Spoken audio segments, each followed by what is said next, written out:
Hoje é dia 4 de junho de 2011, sábado. O verbete é 1950, 6 páginas, 47 elogias e 18 máximos. O detalhino tem 14 máximos. O tema é multidimensionologia, dimensiologia. A especialidade é a parapercepciologia. Definição. A multidimensionologia é a ciência aplicada aos estudos, conhecimentos específicos, sistemático, técnico, teático ou pesquisa da qualidade, condição ou caráter dos estados de lucidez extrafísica, parapsíquica ou nas múltiplas dimensões das consciências respectivos para fatos e para fenômenos. As contaminações pensênicas desapercebidas. O N subordinado ao PEN do pensênio. A expressão da autopensenização parapsíquica. A busca da consciência lúcida no domínio dos próprios atributos multifacetados. Agora, nós temos aí, na argumentologia, divisão argumentologia, tem o tópico aqui da taxologia, 16 áreas básicas de estudos técnicos da multidimensiologia. Os assuntos verbetes, nós temos 36 assuntos verbetes da Enciclopédia da Conscienciologia, sobre parafatos ou parafenômenos da multidimensiologia, incluindo as respectivas especialidades temáticas centrais e, quando pertinentes, as informações complementares. Eu quero lembrar que a palavra especialidade está faltando uma aí. Quer dizer também que nessa listagem, parasepsia está fora da lista. São os dois erros que a gente achou aqui, eu não vi mais nenhum. Agora, na remissiologia, nós temos nos 15 itens, autocompromisso multidimensional, autoconscientização multidimensional, autodiscernimento energético, escala das parapercepções e multidimensionalidade consciencial. Frase enfática. Essa frase enfática eu estou dando de exemplo aí para a Rosa. A multidimensiologia teática é a vertente mais eficiente para potencializar a evolução cosmovisiológica das consciências humanas nesta sociedade humana terrestre do terceiro milênio. Como encara você a multidimensiologia? Em qual fase parapsíquica vive você? Na aquisitiva, na executiva ou na distributiva? Agora, eu não adianta ler nada aqui, porque ainda não tem som. Se aparecer o som, eu vou lembrar aqui de responder o questionamento. Agora, eu quero dizer para vocês alguma coisa que vai entrar nesse dicionário, que eu estou aqui com um protótipo do dicionário hoje, que distribuí para 6 pessoas que vão fazer uma pesquisa básica, crítica, heterocrítica, para ver se a gente continua assim ou vai mudar. Agora, aqui, ó, eu vou ver se isso aqui é um verbete que eu vou pôr lá dentro. Se de ver, porque eu acho que aí já tem auto-paraprocedenciologia. Então, o caso é o seguinte, é um assunto que é aqueles assuntos que vale a pena do ponto de vista parapsíquico. Como nós estamos cuidando, eu trouxe isso para falar. A mudança das centrais extrafísicas para o tenepsista e o ofiexista já indicam antecipadamente a mudança da sua auto-paraprocedência na próxima intermissão. No meu caso pessoal, as centrais extrafísicas eram do Pombal, agora são do interlúdio. Então, se a pessoa vê que tem alguma coisa no acesso que ela está fazendo, de alguma coisa nesse sentido, ela vai ver que quando ela dessomar, ela não vai voltar de onde ela veio. Ela só vai lá para visitar. Se ainda existir de vida Reovex, a gente nunca sabe se isso não vai existir. Você está entendendo? Se de ver se vai, se ainda está existindo. Agora, outra coisa que eu queria falar para vocês. Eu já estou aqui com os 20 verbetes que vão substituir esses meus aí. Já tem a relação do povo. Agora, o que se passa? São 86 neoverbetógrafos. Comigo, nós somos agora 87 autores da enciclopédia. O total de verbetes que não são meus já chegam a 120. Entende? Agora, eu tenho uma listagem aqui. Mas eu acho que eu não preciso de ler isso agora, né? Ainda tem muita coisa. São 20. Tá certo? Fala. É sobre centrais metafísica. Então, se existem centrais diferentes comunidades... Não, fala alto, fala alto. Está sem som. Ah, já veio? Ah, é? Então vamos atender você, faz favor. É sobre... Está tudo ok? Vocês são rápidos, né? A doença é rápida, hein? Foi rápido. Então, sobre centrais extrafísicas, né? Sim. Se tem, então, diferentes centrais conforme a paraprocedência, é sinal que existem níveis diferentes de centrais, mais simples? Mas não é isso, não é bem só níveis. O processo é a localização para o atendimento. Onde é que está a estação transmissora do micro-ondas? Da emissora, isso é que varia. Então é preciso ver. Agora, é lógico que essas centrais devem ter modificação, porque quem cuida de uma não é o mesmo que cuida do outro, cada um tem um lugar, né? Então deve ter umas que devem ser bem superiores a outras. Poderia dizer que a fonte é uma só, mas a questão é de retransmissão, como é que cada uma retransmite? Algumas têm fonte, mas tem umas que eu acho que são diferentes. Das coisas que eu já vi, tem coisa diferente. Agora, por exemplo, essa que eles passaram aí, aqui na Interlúdio, ela é muito mais técnica, das coisas que eu tenho percebido. De vez em quando eles me levam assim, que parece que me empurra, como se fosse um tsunami, com o processo da ideia. Esses que vêm da Interlúdio. É impressionante. Agora, isso tudo eu estou chamando a atenção, gente, porque, querendo ou não, se vocês se interessarem por esses assuntos, vocês se dedicando a isso, fazendo assistência, vocês vão perceber essas coisas todas, vocês vão captar tudo. Não tem jeito. Lembre-se, todo mundo é parapsiquista. Vamos lembrar disso. Nossa, muito sério. Agora, eu quero mostrar esses detalhes que eu já estou começando a ver. Porque, por exemplo, isso é totalmente novo. Nem as consciências não sabem disso. Nem os evolucionários não sabem isso que eu estou falando aqui. Você está entendendo? Porque a coisa é nova. Eu estou falando do ponto de vista popular, as coisas que eu estou fazendo é uma opção de coisa que é totalmente original, inédito. Entende por quê? Quando os serenões que sempre cuidaram dessas coisas mais avançadas, é só entre eles. Agora eu não, eu já estou mexendo com o negócio do povão. É a galera. Então, quer dizer, não pode ter preconceito linguístico evolutivo. Entende? Agora, gente, então deixa eu responder aqui, já que voltou o som. O caso todo é o seguinte. Pode suceder que na baratrosfera as consciências estejam representando o mesmo papel, como se tivesse soma, por exemplo, que cheguem para o hospital sangrando, como se fosse consciência sem experiência. Como podemos assistir se isso for desse modo? Não, é que tem muita gente que acha que ainda está no mesmo corpo. Isso aí tem. Existe, às vezes, ambiente da baratrosfera que é totalmente materializado. Isso tudo tem mesmo, isso é verdade. Então, precisa abrir o olho. O caso é sério. Uma outra coisa que eu quero falar, principalmente para os teletertulianos. As 40 manobras energéticas vão ser feitas em Natal, no Rio Grande do Norte, no dia 23 a 26 agora. Quer dizer, daqui 19 dias. Natal, no Rio Grande do Norte, a terra da Rosa dos Ventos. Em Foz do Iguaçu, aqui, é no dia 22 a 25 de setembro. Vocês já ficam sabendo, então, as 40 manobras. Agora, gente, a Editais tem a satisfação de convidar vocês para o lançamento do livro Dinâmicas Parapsíquicas do Moacir e da Rosa. É no dia 11 de junho, sábado. Quer dizer, daqui uma semana, próximo sábado.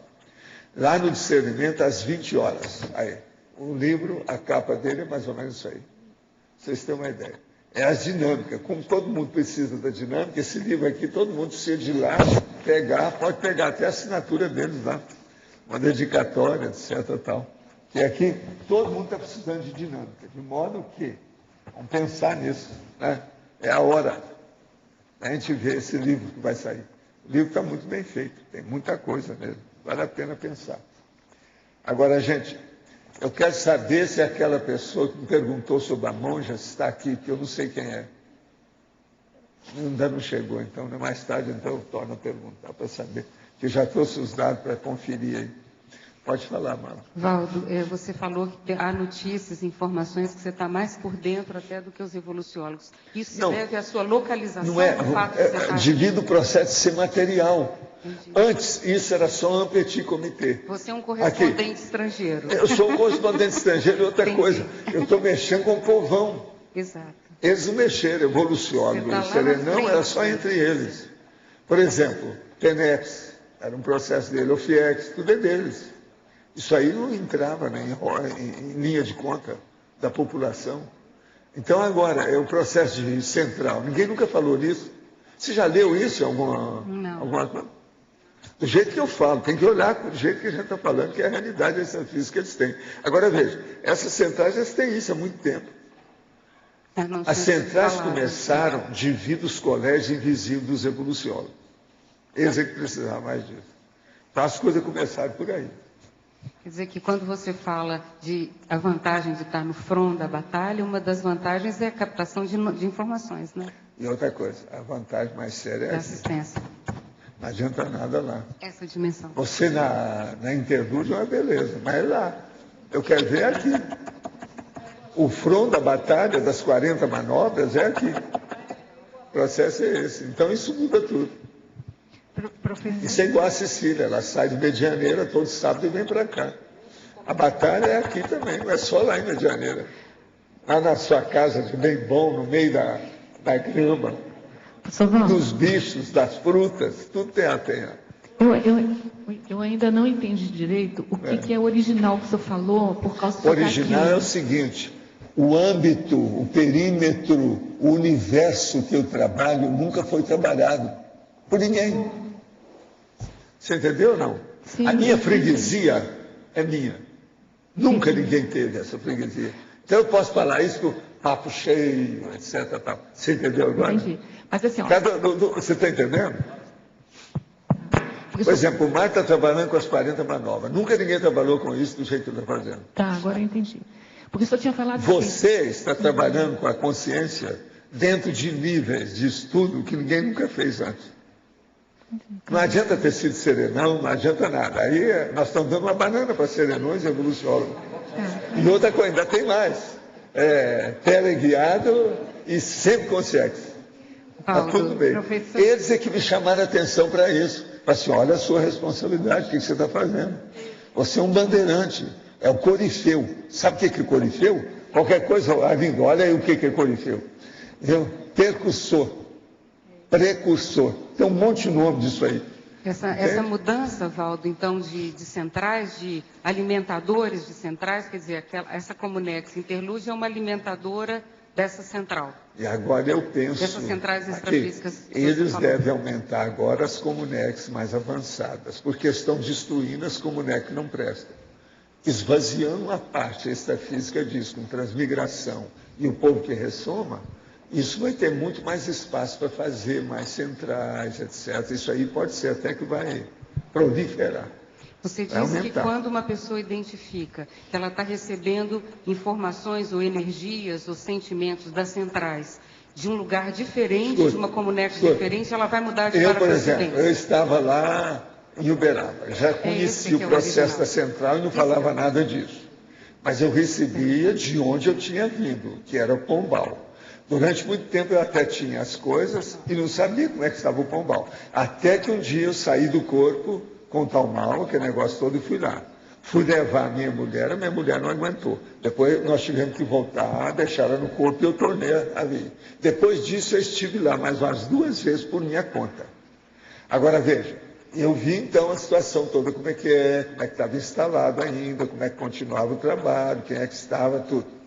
Agora, eu tinha aquilo numa boa observação, com detalhes, sabia de tudo. Agora, quando nós viemos para cá, passa um tempo, eles falam na questão de interlúdio, essa coisa, nesses últimos anos, aí começou a mudar. Eu vi que as coisas estavam vindo de outro lugar, um modo diferente, tinha condições melhores até do que o Pombal, que é a interlúdio. Então, a interlúdio é superior ao Pombal. Valdo, desplugam então, eu a não volto comunicação mais para o Pombal, eu não preciso disso mais. Se eu for trabalhar agora, vai ser... Aqui, com a Comunex. Agora, eles desplugam a pessoa daquelas centrais para procedência Não, para dela? mim, eles fazem uma porção de... Como é que chama isso aí na administração? Eles deslocam, realocam, deslocam, remanejam, realocam. Agora, veja, por quê? Porque tem gente que é mais experiente. Aqui deve ter vindo gente muito experiente de outros lugares para trabalhar aí. A central extrafísica é uma repetidora da Comunex ou a Comunex é uma repetidora da central? Não, a central, ela nada mais é do que um departamento da Comunex. Então, ela é uma repetidora, como se fosse uma antena repetidora. Tudo é assim. do holopensene da Comunex. Agora, o que eu estou chamando a atenção, porque isso não tem parte nenhuma, ninguém nunca pensou. Isso é original. Então, o que eu falo? Você se notou que tem alguma diferença, você já tem noção, porque vocês, principalmente os telepistas, eles vão acabar tendo isso. Em 20 anos trabalhando, a maioria vai alcançar isso. Então, eles vão notar. A hora que chegou uma energia diferente, aquilo é da central extrafísica de energia. A menos difícil é a CEE, central extrafísica de energia. Então a pessoa vai perceber, não, está diferente do que era. Por quê? A energia não é essa. Parece ter um reforço, alguma coisa. A central é outra. Então ele vai saber que houve alguma modificação. Às vezes ele estava recebendo lá da própria Pombal, igual eu. Ainda lá. De alguma coisa. Mas, Valdo, isso pode ser um indicador para a pessoa de que ela vai, então, mudar de para-procedência? Não, isso já mostra que ela vai mudar. Tá. Era isso que eu Isso é batatófilo. Pelas coisas que eu já estudei, Professor... batatófilo. Pois é, mas é essa informação que eu estou dando. Você que é original. Agora, veja, eu vou colocar isso lá no dicionário. Entendeu? Eu estou falando no dicionário, eu estou pondo muita experiência da Consigo Cobaia, que sou eu. Aquilo que teve um amigo meu que falou, não vai ler os 700 experimentos, tudo é a vida do Valdo. Não é, não. Mas esse agora vai ser, uma opção de coisa dele é. Vai ter muita coisa, porque é coloquialismo, tertúlia, eu tenho que falar, eu sou a Consigo Cobaia grandona que tem aqui, como é que faz? Não é isso? De que modo a conscienciologia analisa a prostituição? O que leva alguém a se prostituir? Falta de valores ou necessidade deveria ser legalizada? O estudo inconsciente feito pela conscienciologia é o mesmo da psicanálise? Olha, vamos aqui, igual o Jack o Estripador, vamos por parte. De que modo a conscienciologia analisa a prostituição? A prostituição é um processo patológico, errado. É a pessoa que liquida com sua própria dignidade. Ela se vende, então ela pensa que ela é o corpo e aquilo vai. Agora, chega num ponto que ela não consegue retroceder. Muita gente entra na prostituição, mesmo a contragosto, impelido pela injunção da força do povo em cima dela. Então, é um processo de coação. De qualquer maneira, a prostituição não tem exceção. Tudo é patológico. Agora, o que leva a pessoa a prostituir? Uma série de fatores, de injunções, de contingenciamento, de percalço, de vicissitude, de pobreza. Tem prostituta que se tornou prostituta porque a mãe colocou lá dentro e pediu para a filha para ser prostituta. Eu conheci gente assim, atingi gente desse jeito, inclusive no Rio de Janeiro. Vocês sabem que Copacabana, na época que eu trabalhava lá, 60, 70 não é fácil. Eles achavam que era o bairro que tinha um dos maior nível de prostituição da paróquia, tudo quanto é lado ali. Agora, deveria ser legalizada? Não. Eu acho que não deve ser. Ela deve ser eliminada. Criar um ambiente de educação. Com educação, toxicômano, a turma lá, vamos dizer, aquele centro de São Paulo que está todo perturbado pela Cracolândia, a prostituição, essas coisas todas, a boca do lixo, como eles chamam em São Paulo, tudo isso desaparece. Precisa de educação. Agora, então, falta de valores ou necessidade? Sim, muita coisa é. Agora, o estudo inconsciente feito pela conscienciologia, o mesmo da psicanálise, não tem nada que ver com isso. O inconsciente lá da psicanálise para nós, nada mais é do que a autobiografia da pessoa, com a opção de coisa que tem no passado dela, a paragenética, por exemplo. Então é preciso examinar isso com critério, com jeito, senão não adianta. Eu queria perguntar a respeito do que o senhor estava comentando antes. As OFIEXs grupais também são um avanço? Estavam previstas? O que grupais? As OFIEXs grupais estavam previstas?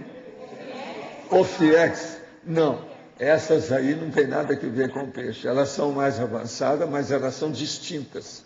Elas são separadas do processo. Mas, tem uma diferença enorme com o TENEPS. Se fosse igual, não precisava de fazer. Mas estava prevista... Ela já mexe muito com o processo extrafísico. Então, numa condição dessa, a CONSIM já tem uma responsabilidade enorme.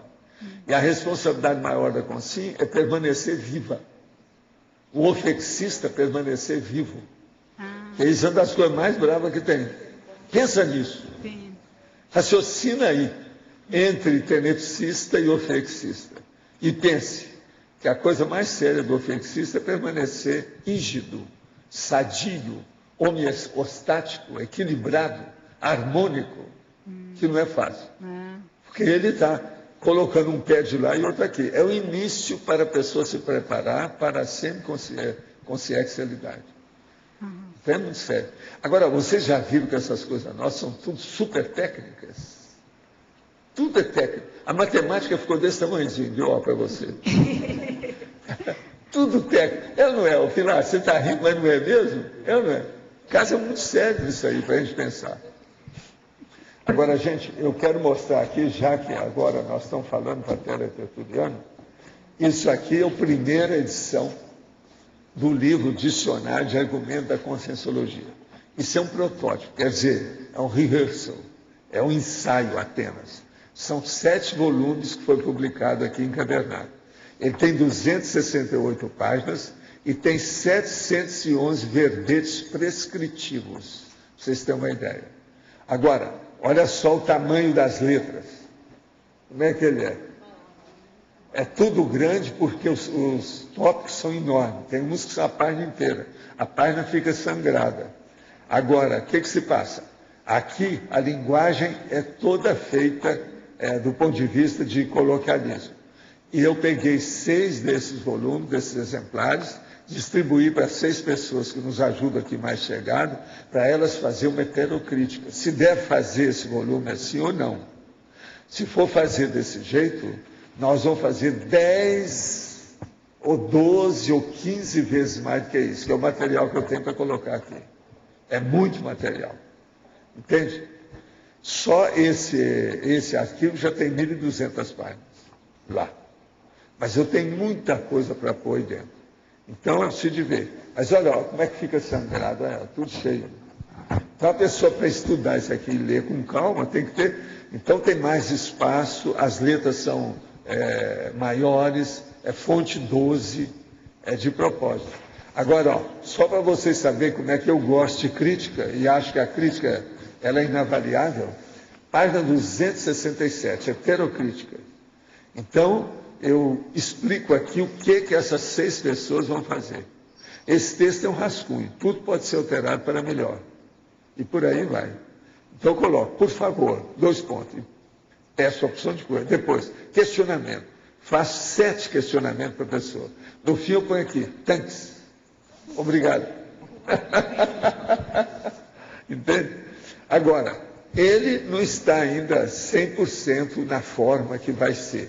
Por exemplo, essa forma aqui está tudo pequenininho, não é bem assim. Entende? Isso é porque foi feito de um dia para outro aí. 6 volumes, 7 volumes. Professor Baldo, sim. Eu queria fazer uma outra pergunta. Na página 16, taxologia, o item 10, megapolítica multidimensional, o empreendedorismo multidimensional. Poderia ampliar o que... É tudo isso. Eu sou empreendedor multidimensional. Eu sou um comerciante multidimensional. O que é que eu vendo? Eu vendo a Verpon. Uma série de Verpons que tem por aí. São os neologismos. Agora, tem umas que são neo-Verpons, elas são novíssimas. Por exemplo, isso que eu trouxe hoje é uma Verpon nova. Ninguém nunca falou nisso. Você entendeu? Então, o empreendedorismo é justamente isso, é o que eu estou tentando fazer. Eu quero dizer para vocês que esse verbete de hoje, ele tem 24 siglas, tem 13 Sesc pedais e nós achamos até agora 2 coisas para consertar aqui na revisão. E ele tem 3 objetos: esteira, soma e palco. Mas eu não achamos nada até agora. Pode ser que vocês vão achar. Isso é o resumo do verbete. Ele está com 6 páginas, devia ter até mais erro, eu não estou entendendo. Se examinar mais, que é capaz de ter, sim. Ele é mais compridinho, mais longo. Agora, o detalhismo é que vocês têm que olhar, porque ele tem 14 máximos. É muita coisa que tem aqui. Uma outra coisa, você já examinou, Adriana, se esse verbete de hoje não tem nenhuma repetição nas sessões aí do detalhismo? Dá uma olhadela para mim. Eu não cheguei a ver também. Agora, gente, a diferença desse verbete com o texto ali é que lá ele está mais solto, mais livre, devido ao coloquialismo. Ali tem muita gíria, tem todas as pragas da linguagem, essas pestes que eu chamo de praga, que ele, ela, os pronomes, tudo tem lá. Que é para poder falar, expor a coisa do jeito que é da conversa. É justamente sobre isso. O senhor falou que o senhor é um pioneiro aqui, tipo na SOCIM, trabalhando com atacadismo mais do que os evoluciólogos puderam ser. Como eles faziam quando precisavam trabalhar na SOCIM com só entre eles. Mas, por exemplo, o Colégio Invisível dos Evoluciólogos e o Colégio Invisível dos Serenões.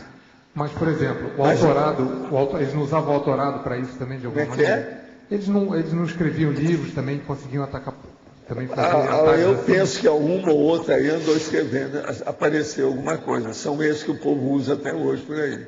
A gente não sabe quem é, como é. Isso aí a gente tem que ver. Mas agora, sobre esse assunto, isso nunca foi aberto do jeito que veio depois dos cursos intermissivos. É o que a gente está aqui. Então, você acha que eles trabalhavam indiretamente, dando inspiração para os amparadores? Tudo nos bastidores. É o processo do anonimato. É o jeito. Para não assustar o passarinho, para não fazer estupro evolutivo, para não criar problema com os outros. O problema foi esse. Mas assim... É brabo a gente pensar nisso, mas a Terra era assim. Por isso que tudo está mudando com a reurbanização. Agora, vocês vejam que isso tudo tem princípio, meio e fim. Olha ver se tem lógica, se tem racionalidade. Se isso tudo está sendo ponderado dentro de coisas de equilíbrio, de conceito, de mental soma, de discernimento. Tem que olhar. E meter o pau. Manda os cachorros. Abre o canil. Vamos ver o que tem. Tem? Fico pensando justamente isso. Como é que eles faziam para agir direto na SOCIM? Eu sei que há séculos atrás era difícil, não podia abrir muito a boca, não podia falar muito. Meu chapa, eu tentei fazer umas coisas avançadas, acabaram comigo. Noutra vida, eu tentei escrever um livro durante anos. Os caras queimaram o livro. Porque aquilo ia criar problema com a monarquia. Monarquia era o rei que mandava. Ele olhava para a pessoa, mas dicionarista todo. Queima. Manda queimar a pessoa. Degola. Quer dizer, o negócio não é fácil. Esse estudo aí, ó, que eu estava mostrando aí para a Ivone, ela vai ver isso tudo lá. Os filmes lá, esse seriado, é tudo baseado nisso. E ali tem muita coisa que era assim mesmo, todo mundo sabe que é. Real em todo sentido, porque era do rei, porque... Real em todo sentido, mas o pior é o real da realeza. É o real do royal. Esse aí é que era o bravo. Então, um dos motivos dessa questão mística, do ocultismo, das ciências ocultas, vem justamente de ideias como essa, que não podiam ser explicitadas, ou porque as pessoas não entendiam, ou porque quem entendia... Que a pessoa via aquela situação, o ideal é ficar quieto, porque senão isso vem contra você. Porque tinha uma opção de coisa, gente. O negócio não é só Inquisição. Antes da Inquisição já havia. Eu fui perseguido na China muito antes. Muito antes do J. Cristo, do cristianismo, da Igreja Católica. Eu fui perseguido. O negócio que eu tinha até certas comissões recorrentes do povo me perseguindo. A questão é que uma ideia contraria interesses. Toda ideia avançada contraria algum nível de interesse, né? Então, contrariou o interesse. E toda versão cria problema. Eu já falei isso tem na enciclopédia já. Só estudar lá na Verponologia que já tem. Hein? Pois é, o preço da Verpon. Tem vários, né? Sobre Verponologia já tem muita coisa. Valdo, você pode continuar um pouco o assunto anterior que você estava falando sobre as centrais e as mudanças de fonte alimentadora, essa condição. Você também já comentou que a Interlude é uma Comunex bem avançada e que não é assim muito fácil ir para lá, não é uma condição muito boa. E muita gente vai como estagiário, mas não como lugar permanente, depois vai ser remanejado. Como funciona essa questão de fixação ou estágio? Aí o que a gente vê lá, as experiências que eu tenho dos processos com o Nex é o seguinte: tudo depende do objetivo. Qual é a razão parasocial da Comunex? Cada uma tem a sua. Precisa ver a parasociologia dela. Ela está incrustada em que nicho?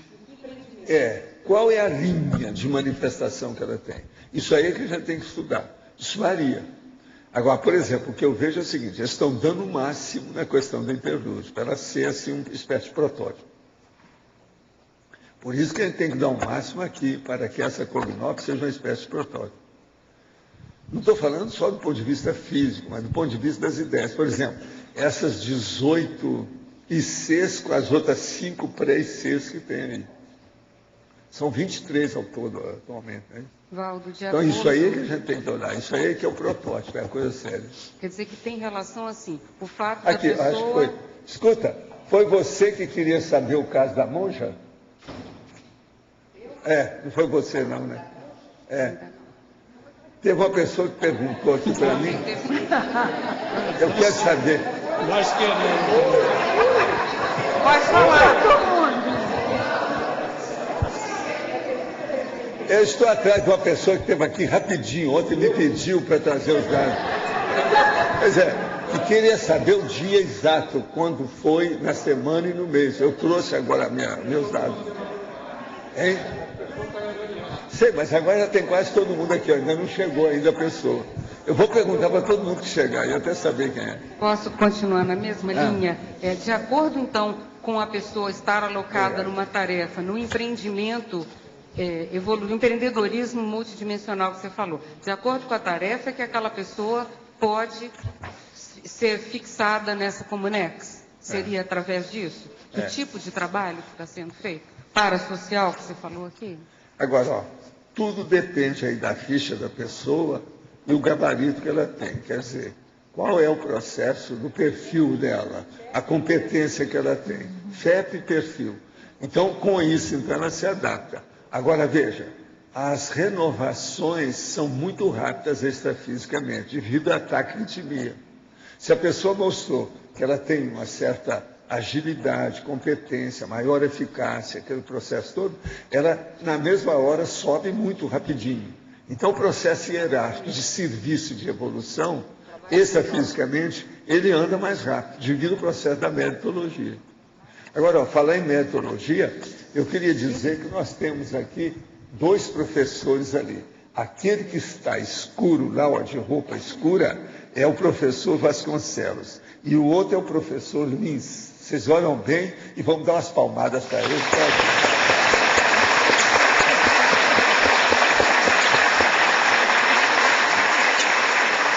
Escuta, os 2 vão falar aí quando? Falaram agora de manhã? Que bom. Foi bom? Tinha gente lá para ouvir essa turma? Se não tinha, eu vou dar um jeito nesse povo puxar a orelha de todo mundo aqui. Entende? Vamos ver isso aí, como é que é. Foi bom, né? Outra coisa, vocês gravaram tudo que eles falaram? Está tudo gravando, né? Então vocês estão presos, não tem jeito. Olha, mas foi muito bom você vir. Você devia de vir aqui, de vez em quando apareça aí. Sabe como é que é? Agora, uma coisa, você deu uma geral na saúde dele, eu quero ver esse homem forte, que ele vive rodando por aí, tudo quando é lá. Dá uma geral. Eu confio na minha equipe médica. Você sabe que eu tenho uns 50 médicos aqui trabalhando comigo, né? Eu confio nesse povo. Agora, esse aí já pode te dar. Você já viu alguma coisa dele? Dá uma revirada nele, vira ele do avesso. Faz um check-up nesse homem para ele. Está bem. Seria bom. Permita isso em favor de nós, não é em favor de você. Em favor da gente. Nós precisamos de você aí, filho. Agora, Olis, dá uma de mão aí para reforçar o homem. Sabe como é que é? Professor Valdo. Sim. Aqui em cima. Sim, pode falar. Ainda há pouco o senhor falou da interlúdio, né? E aí o senhor falou da razão social das comunetes. Qual é a razão parasocial? A razão parasocial da interlúdio. A razão parasocial dela aí é o processo do curso intermissivo junto conosco. Então, não é o processo de ressoma. Já uma outra lá, por exemplo, a Pombal era totalmente ressoma. O negócio todo era isso. A pessoa ia lá para fazer um período de convalescência para ela se recuperar, porque daí a pouco ela já ia ressomar. Então, por exemplo, estava lá o pai e a mãe já no noivado, aquele negócio todo. Então, na hora do noivado, o cara aparecia no Pombal. Você está entendendo? Porque daí a pouco ele ia aparecer por aqui. E a comunex que o senhor chama de pandeiro, qual era a razão para... Não, pandeiro é outra coisa. Aquilo é uma coisa transitória, apenas temporariamente. Por exemplo, é igualzinho um local de campanha. Mais nada. É só isso. Escuta, Ela, você vai ficar por aí hoje? Tem umas coisinhas que eu queria te pedir depois, lá em casa. Sabe, se você ainda vai ficar um pouco ou já vai embora? Hoje você tem aula? Então, tá lá, você pega naquele primeiro monte lá e vê lá, que tem umas coisas suas, vê se você entende. Tem uma lá de impressão de umas páginas lá do diverso, arquivo diverso. Faça uma impressão lá para mim. Eu preciso de 3 impressões que eu fiz. É um estudo de 150 fenômenos que aconteceram comigo. É a primeira vez que eu relaciono. Então eu quero 3, que um eu vou dar para a turma aí que está estudando e tal. A gente vê como é que fica. Professor? Está em cima da mesa lá, o primeiro monte. Lá é uma bagunça, se não falar os montes, a pessoa vai ver um monte de coisa e não vai achar nada. Professor, continuando, agora você estava falando do pandeiro. É só tipo uma campanha, uma coisa episódica. É igual organizar, por exemplo, uma cidade temporária. Do jeito que eles fizeram lá, por exemplo, aquela dos hippies. Você está entendendo? Um monte na Califórnia. Várias cidades. Tinha uma de Tijuana lá perto. Essa eu estive lá, na década de 60. Sim. Agora, teve aquela Woodstock. Já viu falar em Woodstock? Sim, Woodstock foi no Maine, claro que já ouvi falar. Era da bagunça, era da droga, etc. Era no Maine. Paz e amor. Paz e amor. Agora, a outra Maine, paz e amor, mas diferente. É a para-paz e o para-amor. Você está entendendo? Para-paz e para-amor. Era isso. Eu tenho que estar explicando o que era. Agora, eu não vi o Woodstock, mas, por exemplo, a turma de Tijuana eu vi de perto.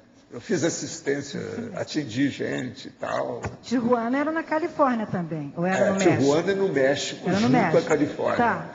No mesmo caminho, na estrada de San Diego.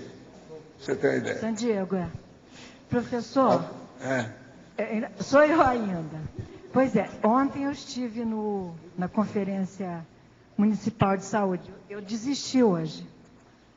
O que é? Não dá ainda. A Comus. Não deu para ouvir. Politicologia. Ontem começou a Conferência Municipal de Saúde. Eu estive ontem. Foi? Eu desisti. E como é que foi? O prefeito e o dirigente estavam aqui conosco. Pois eu estava lá, né? Eu estava representando a comunidade, mas não dá. Você sabe que ontem o prefeito e o nosso grande líder da Itaipu, que é o Samec, estavam aí conosco. Viram toda a conferência do LOSH com calma, etc., participaram da coisa. E depois comeram alguma coisa no coffee break. Sabe? Como diz o cara, depois eles comeram alguma coisa no break. É o jeito, entendeu? No break. Não é coffee break. No break. Professor, dizem as boas línguas que o Samec vai ser o próximo prefeito E ele tem um salário de 50 mil dólares. Eu perguntei ontem, é a terceira vez que eu ponho a faca no peito dele. Ele tira o corpo fora e faz uma piada. Ele nunca disse, que candidato geralmente só fala na última hora quando não tem outro jeito. Né? Então, tudo indica que ele vai ser, talvez, ele é o próximo prefeito. Pode ser que seja. É tudo gente de casa aqui, você sabe, né? Nós conhecemos todo mundo, né? Eles estão dizendo que ele vai ser ungido, ele não vai ser eleito. Ungido. Não, ele tem uma coisa muito boa, eu quero lembrar para vocês. Além de ele ter todo o livre trânsito com o governo há muito tempo, que ele conhece todo mundo lá, inclusive ele é amigo do Lula já de anos e anos. Ele nasceu aqui em Foz. Isso é muito sério. Ele é iguaçuense, legítimo, autêntico, prata de casa. Ele fez uma revolução na Itaipu, né? Ele fez. E outra coisa, ele é dinâmico, ele cria as coisas, ele é bom. Democrático, ele é um cara democrático. Ele é bom. É interessante. Professor Walter. E outra coisa, ele tem uma coisa muito boa, ele tem muito bom humor. É muito político por aí que é de cara trunfada. Ele não, ele sempre foi alegre. Aproveitando o tema da tertúlia, o evento que está acontecendo aí, né, o primeiro simpósio de democracia direta, o senhor poderia falar alguma coisa sobre o processo multidimensional desse evento, a equipe extrafísica que está atuando junto, se houve a participação de algum... O que eu vejo é o seguinte, quem estava olhando aí, mas as coisas ontem lá, eu vi na hora que ele estava lá, eu espartano que estava segurando a barra. Agora o ambiente é todo positivo, alto nível, sem problema. Agora, houve a participação Você vê que ontem não teve nenhuma nota que você precisasse dar desconto ou fazer uma restrição. Não teve nada. E quantas horas a gente passou lá sem nada? Agora, houve participação, assim, do ponto de vista de algum político, alguém, alguma personalidade? Não, tem, né? Essa turma toda está andando por aí, né? Falaram no JK e estava lá, né? Faz parte do serviço. Já virou tipo da turma, né? Esse aí é de casa. Já não é mais nenhuma novidade. Jussa, como a gente chamava, o Jussa é de casa. Professor Walter, agora eu queria fazer uma pergunta sobre um político que ajudou muito nas questões do Juscelino, que foi o José Aparecido de Oliveira. E ele, das vezes que o senhor tem comentado sobre ele, sobre o JK, normalmente ele está junto, ou está participando. O senhor teria alguma informação sobre eles? Não. Ele não tem nada. Eu lembro só quando vocês tinham contato com ele, aquela coisa, mas pessoalmente também eu nunca vi o Aparecido. Agora, sei das coisas dele, o negócio dele, que ele segurou uma opção de coisa em várias áreas aí de política, ele era uma pessoa... O senhor comentou que ele tinha melhorado muito extrafisicamente, né? Tinha se recuperado bem do processo do CPI. Mas depois disso eu não vi mais. Não sei. Agora aqui. Em interdisciplinologia, página 15, caberia acrescentar os itens assistenciologia e dessomatologia? Não, pode pôr, mas eu já não coloquei porque já tinha mais, uns 10 lá. Em interaciologia, página 14, na terceira linha de baixo para cima, o senhor poderia aprofundar a interação volicionina pessoal, vidência facial? O caso é o seguinte, é a pessoa, por exemplo, ela ir para o acoplamentário e ela fazer, vamos dizer, intensamente vários acoplamentários para melhorar o processo da vidência dela. Com isso, então, ela vai começar a melhorar a clarividência através da vidência facial. Ela observando a pessoa lá, aquilo vai se transformando com o tempo e aumenta o processo da sensibilidade do fronto chakra dela. Então, a interação volicionina, que nós estamos chamando, é o combustível da vontade da pessoa, é a energia que ela põe nas coisas. E a vidência facial é aquela clarividência inicial que a pessoa vê na cara dos outros. E isso se dá no acoplamentário, é para isso que ele foi feito. Outra aqui. O senhor poderia comentar sobre suas experiências de pesquisa em interassistenciais de ofiexologia durante seu período de 214 anos? Não, a ofiexologia lá, eu não atendia muita gente não, porque o processo é feito mais aqui. Agora, eu me preparava para ter trabalhos mais avançados do que aqueles que já tinha feito em corpos e vidas anteriores. Então, durante esse tempo todo, eu me dediquei a esse processo, principalmente parapsíquico. Eu costumava mexer mais com os fenômenos, e o meu trabalho principal era de comunicação. aquilo que a gente chama de achega matemática ou para achega matemática, o processo de lá para cá. Agora, o senhor já conhecia naquela época o amparador da Sofiex de hoje? Sim, esse aí é meu amigo há muito tempo. A gente não entra nisso à toa, tudo a gente vê. Quem está perguntando aí é de Pesqueira, em Pernambuco, tá certo? A gente está pescando longe o cara. Está bem longe, falando aí de OFIEX, lá em Pesqueira, já pensou? Há pouco o senhor falou do evoluciólogo que, quando alguém perguntou, né, e ele escrevia coisas aqui que mudaram a ordem da sociedade. Eu sempre tive a noção, assim, de que o trabalho, por exemplo, do Zéfiro, de fazer essa transmissão, ou ajudar as pessoas aqui a escreverem coisas que também mudaram a ordem da sociedade, que não era tarefa do evoluciólogo. Então, eu não sei se eu estou errada, mas eles também têm essa tarefa ou eles só escreviam quando eles estavam aqui? Por exemplo, eu já sabia e já me chamavam de Zéfiro extrafisicamente em certas áreas, e eu, na ocasião aqui, depois disso, eu tive livro que eu escrevi, mas eu não coloquei o nome de Zéfiro. Você está entendendo? Para não misturar as coisas. Tudo isso já aconteceu. Eu tenho consciência disso. Lembro das coisas. Entende? O tal livro, por exemplo, que eu fiz, que é esquemado também, já eu não era coloquei, Zéfiro. Não era Zéfiro. Mas não eu era já o nome sabia, Zéfiro, mas já era já Zéfiro. Conhecia a situação, já estava mais ou menos afeito a esse processo, desse epíteto, ou dessa condição. Eu já sabia disso. Entende? Eu não sei se é isso que eu estou esclarecendo você, não sei se o nível que você está perguntando. O que eu estou perguntando é assim, o evoluciólogo não se ocupa de transmitir mensagem para um escritor. O Zéfiro se ocupava. Ajudar do ponto de vista do destino das pessoas. O evoluciólogo vê isso. Então é o processo da Proex, uma coisa mais ampla. Sim. Agora, eu cuidava do arroz com feijão, a coisa comum, aquilo que precisava para segurar a pessoa num pequeno, para ver se aquilo ia mexer no roteiro maior dela. Então quando o evoluciólogo escreveu coisas para mudar alguma ordem da sociedade, assim, ele era intrafísico, ele era consim. Sim. Agora, eles seguram muita barra, né? Tem muita coisa que poderia ser muito pior.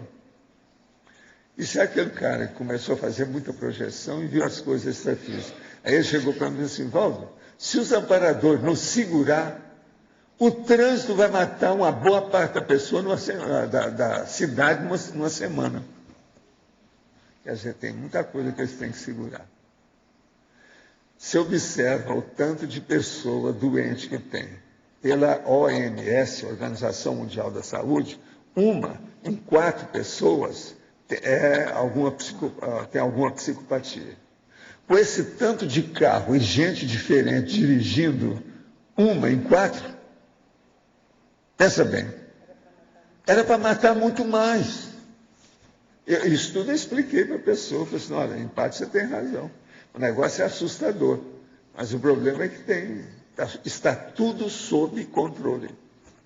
Senão, nós estamos perdidos, não há dúvida, isso é um fato. É mais do que claro isso aí.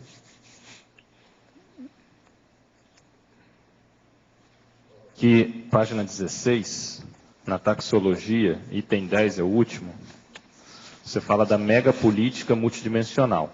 Aí você cita as técnicas de construção de consensos multidimensionais. Você pode falar um pouco sobre isso? O consensos multidimensionais, eles têm que começar a aperfeiçoar os processos de vida das comunidades para que haja uma evolução maior e saia do mega hospital para a mega escola. Entende? Então, para isso, é necessário haver consensos multidimensionais. Por exemplo, o caso da criação da Interlúdio, essa mudança que eu já constatei das centrais extrafísicas para aí. O problema, por exemplo, deles instalarem principalmente o objetivo de atender intermissivista, Isso tudo está dentro disso aqui. Técnica de construção de consensos multidimensionais. São consensos mais avançados que podem servir de exemplo. Agora, ó, o maior que nós temos aqui, nós já temos consensos que dizem respeito ao processo multidimensional e que estão influindo na vida da gente aqui. O maior deles é que já tem outros bairros dessa cidade que já têm interesse na questão da democracia direta, a democracia pura. Você sabe disso, eu li aqui esses dias qual que é o bairro que tem aí. Isso já é um exemplo do processo, olha só. É o consenso que está começando a aparecer, reverberando, está dando efeito, criando filhote.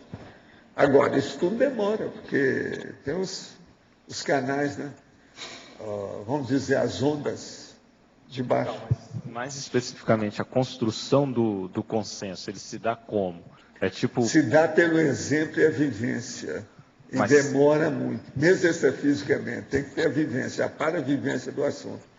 Então eles veem, se aquilo funcionou bem, a coisa vai. É igual a empresa, igual empreendedor, ou empreendimento aqui, mesma coisa. Agora, eu penso que nós estamos numa fase de muito dinamismo de mudança, mesmo extrafisicamente, de vida Heuberg. Por isso que eu fiz o livro lá, Reurbanizados. Foi baseado nisso. Isso é muito sério. Agora, foi por isso também, tem uma coisa muito séria, que é o livro Projeciologia. Os detalhes que eu tenho no livro Projeciologia. Você já examinou o livro? Depois que você fez a PEC, você já viu alguma coisa do contexto do livro Projeciologia? Dá uma olhada. Dá uma olhada para você ver os detalhes que tem ali. E outra coisa, as diferenças que tem entre os tópicos, os capítulos do livro. Quando a pessoa pensa que acabou, está só começando. O negócio vai. É o subtítulo dele, né? É o subtítulo dele, é isso, né? Panorama das vendas. Pois é. Mas foi feito de propósito. Por isso que eu demorei 19 anos trabalhando naquilo. Agora, o pior da história não é isso. O pior da história são os números da bibliografia. Pega lá o número da página, vai lá na holoteca que você vai constatar direitinho aquilo que está escrito lá. Isso aí não é fácil. E outra coisa, às vezes um capítulo tem ali 30, 40 fontes bibliográficas. Um capítulo só. Só um monte deles, ó. Olha lá, por exemplo, assim, aquela divisão dos fenômenos. É uma loucura. Só o índice é uma página inteira, o índice. Entende? Então, 54 fenômenos. Só aquilo ali já faz a pessoa pensar. Agora, olha as interrelações de uma coisa com outra. Como é que é? Eu estive olhando lá, porque eu estava fazendo essa listagem de 150 vivências minhas parafenomênicas, entende? Então eu fui olhar certas coisas para conferir certos negócios de nome, etc. O negócio faz pensar. Aquilo não foi feito, todo mundo vai ver que não foi feito em cima da perna de um dia para o outro. O negócio foi pesquisado, não há dúvida, entende? Agora aqui, de que modo posso me comportar no intrafísico para poder repetir a forma pela qual suponho ter me manifestado no interlúdio? Olha, aí o problema todo é você criar o discernimento na sua cabeça sem abrir mão desse discernimento. Ficar com ele. Estou tendo problemas com o convívio social. Isso tem atrapalhado o meu processo evolutivo. De que maneira devo proceder para melhorar esse paradoxo? Olha, precisa saber quais são os problemas que tem e qual é a sua culpa ou responsabilidade nesse problema. Tem que examinar. Assim é difícil a gente falar. Agora, uma coisa que você pode fazer é o seguinte: prepare-se mais com as suas energias para potencializar sua força presencial. Quem potencializa a força presencial melhora a convivialidade. Vai melhorar com o processo do círculo social, a convivência, tudo isso melhora. Então, trabalhe mais com o estado vibracional, que a tendência sua vai ser acertar mais no convívio todo dia. É uma saída. Valdo, sim. Hoje mesmo você falou que no passado, por qualquer coisa, eles matavam. Questão de monarquia, etc. Outra coisa, não fica pensando que sou só eu, né? Aqui tem uma opção de vítimas e vítimos. Aqui tem uma porção. Mas e daí? Agora, hoje, com toda a imperfeição que existe, existe essa abertura, inclusive, para a conscienciologia e outras coisas muito maior. É em função mais do que isso que aconteceu? Por causa da reurbanização. A força da coisa é a mudança, a renovação feita pela reurbanização. Mas ela atua mudando a cabeça de muita gente para acontecer isso. Né? Sim. Ela tem, porque o processo é infiltração popular. Né? Está havendo uma infiltração com o processo da ideia. É uma neociência. A gente está mexendo com isso. Então, isso tem que haver refutação, debate, discussão, briga. Faz parte disso. E hoje, como estou no curso lá de Democracia Pura, existe uma abertura também para essa democracia pura, que é uma coisa que assim, mais definitiva. O problema nosso é que agora nós já temos mais noção do processo sociológico e político. Até para político e para diplomático. Nós temos mais noção. Então, há uma chance maior da gente entender o que é a democracia direta. Vale a pena. Ontem o prefeito chegou para mim, o doutor Paulo, e falou: Valdo, esse assunto é básico, fundamental.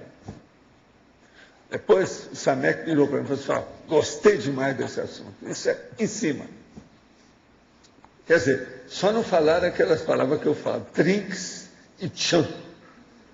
Mas deram a entender que era isso. Parece que a expansão a ideia de democracia pura como expansão também de atuação, expandir no mundo, ela depende muito do Depende, mas nós não podemos esperar isso por agora.